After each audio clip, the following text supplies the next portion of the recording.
I wanted to come on here and talk to you about one way that has helped me heal some of the traumas that I've experienced in my life. And before you tell me that I have no idea about trauma, I have been raised by a woman who was completely abusive, emotionally, physically, mentally, narcissistic. I was raised by a man from the age of 3 years old until 35 when he passed of cancer, who was not my biological father, but was in every way my dad.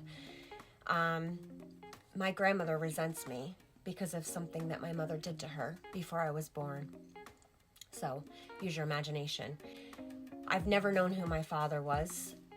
I have been molested by somebody in the family. I was raped by somebody outside of my family when I was 14 years old. I got into an abusive relationship at the age of 15, left school, and I was the one that landed in jail at the age of 16. I spent 35 days in there. When I left, I came home and coped in ways that I shouldn't have, that I'm not proud of, but it made me who I am. I struggled with an addiction for probably around 20 years before I finally got my shit together. I now have a husband who I've been with since I came home from jail. We have 3 kids together. We have been through everything that you could think of together.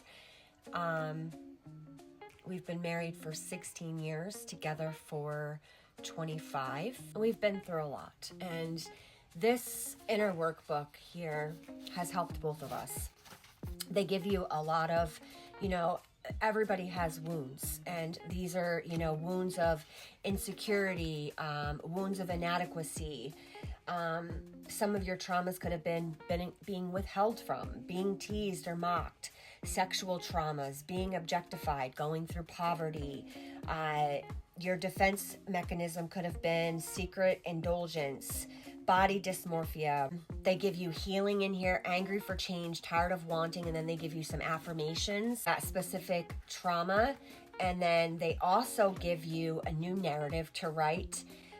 Healing, while fear expressed as caution, rational planning for the future, and respect for danger is healthy and keeps us alive.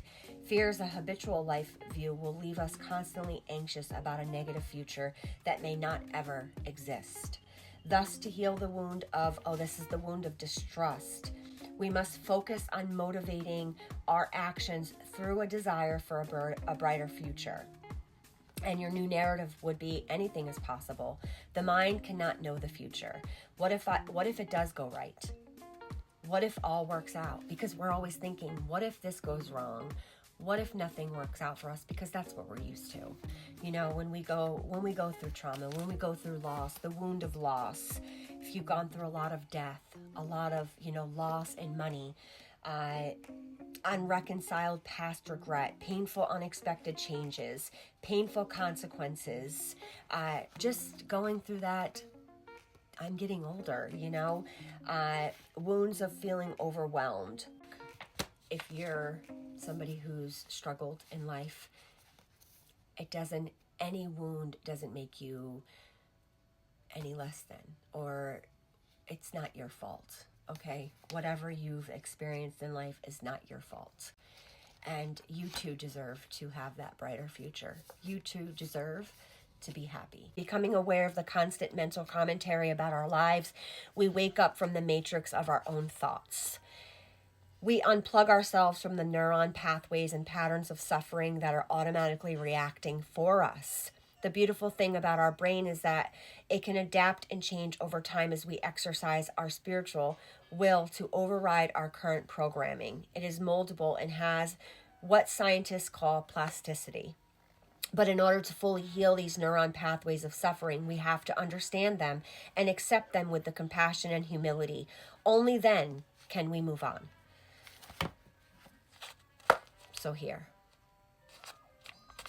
journal, do your 3-6-9 methods, but this, I think it's a couple of dollars too. Like, invest in yourself. If you're going to invest in anything with this healing journey, invest in this.